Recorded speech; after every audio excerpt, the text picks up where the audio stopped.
township prohibits guns in parks, and whether that's legal under Title 18 or Pennsylvania law, the issues raised. My understanding is that the gentleman is probably correct, that the state preempts our ability to regulate guns in parks, although we may think it's a bad idea to let people carry guns in parks. The state law is fairly clear. We can put it on a future agenda. Most municipalities are probably going to look at changing their park regs so that we're in line with the state law. You can ask Betsy for a formal opinion if you want. But. So our statewide association, PSAT, says, even in Slant magazine has said the same thing. And they had an in-depth article not long ago and said you can't do it. Now, one of the things that I would suggest, because as far as I know, we can't do much regulating of hunting, but I think we should work with the Game Commission in a way that we can control hunting at Circleville Park, because it's surrounded by a hunting area. And I don't think we want people to hunt, and I'm a hunter. I don't think we want people to hunt on the park, but I'm not sure. We can? Are you sure? Yes. Okay. It's different. Hunting doesn't come under Title 18. It comes under another title, though. Yeah. But no, we can prohibit hunting. All right. So it's just the possession and the carrying of firearms that's preempted by the state law. Well, I think a parent has little kids out around Circleville Park and great in there. Carrying a firearm was probably a good thing to do, personally.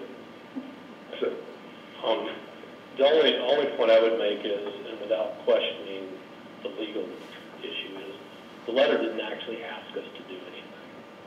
It pointed out a discrepancy and so forth, but there was never any formal request for us to change our. I mean, I would be happy to address this if there was an actual request made around it. Well, I'll go back and reread the letter. I think there was an email attached. I think, yeah, we've been put on notice that we are not out of compliance with state law. When the governor made his comments here as the Attorney General, he counseled great caution in dealing with this, and that makes sense. Yeah, I think you've been put on notice. So if the police were to arrest somebody or do something under those regulations, first of all, you open yourself essentially to a civil rights violation, which the statute is a violation of state law, and I don't want to open up to that. But secondly, clearly, the minimum you might end up making is the person gets not only are they not found responsible, but you have to pay the police cost, the attorney's cost. I mean, at the end of the day, I think that's the reason this group is sending out this notice, to be able to say you've been put on notice, you can't stand up in court of law and say maybe you need to go to the church. So I agree. I'm not sure the letter is specifically saying get rid of it. I think it's saying, hey, you are now on notice that we think you're a violation of state law. Well, it's your recommendation, which there's an action, that's fine, but this group didn't actually ask us to do it. I mean, I think the managers have met in the region to look at theirs and come up with an understanding across the board. I mean, I think as a group of elected officials, I think we should be saying to your group of feedback, if you think it's an issue, they need to start, this needs to be something that they bring to the top of the list. Sure. The law is very clear. You can't prevent somebody from carrying a weapon into this meeting, for example. That's, the public place rule is specifically courthouse and school, period. That's through legislation. You could change Title 18 to include, because municipal government is the only one, and school districts are exempt, counties are exempt. The county courthouse is exempt, but not the little bank building or anything where there's not an official office. So any public place, I think even in front of the courthouse, you can comment, I think in the front of the courthouse somebody could have a gun because they're not in the physical location of the courthouse. And this is the argument, people coming into public places, post offices, schools, places have school dogs there for them, but where they take certain actions and they carry certain kind of weapons. So I think it does exactly right. It's legislative. You have to take a piece out. This is important, and we need some authority to regulate, whether it's park or Well, I didn't want to fall into a discussion about the regulation specifically. I just wanted to ask that if we're going to take action on this issue, I would like a request to come from somebody, whether it's our legal counsel because we need to act because we're in exposure, or this group because they're pointing out that we're out of compliance. I would just like someone to ask us to take some type of action instead of just taking action on the basis of information. Well, and in fairness, this is the second time this issue's come up probably in the last couple of years. We looked at this issue a while back. I think maybe started with Borough agreed to kind of take the lead. And I don't remember whether a citizen brought it to us or how it came to the table. That came from this group, but it went to Parks and Rec directly. So this is like kind of the second time we come around and tackle it in the last couple of years. And I think it's appropriate to fix it but do it in the region so it's consistent, so that you're all following sort of the same kind of regulations, and then I think the issue will take the next step. Okay. The gentleman has been, he was at College Township's meeting Monday night and made the direct request to them. I mean, his question was, when are you going to take action to change it?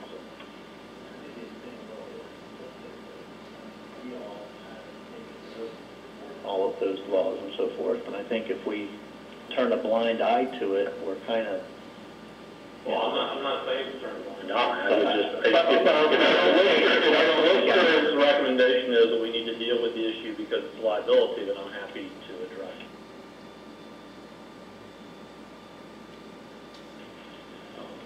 I just wanted someone to initiate action.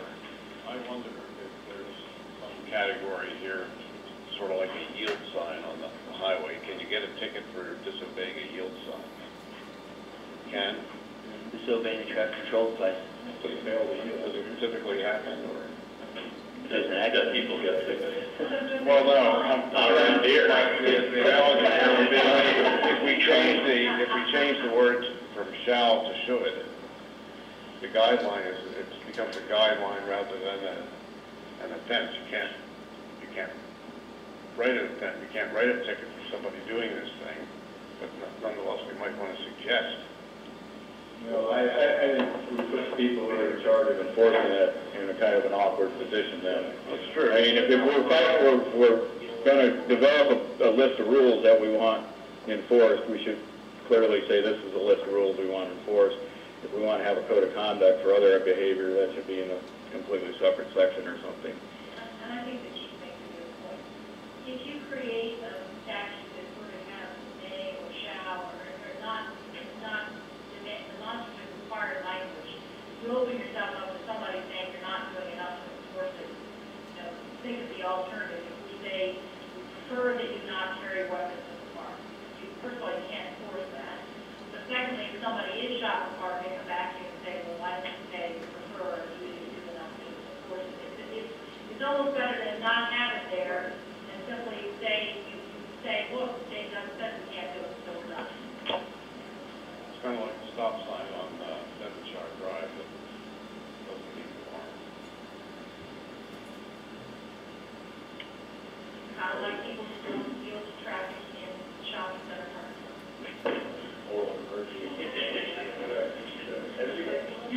Well, anyway, if we get a request and substantiation to change it, we'll change it. Anything else?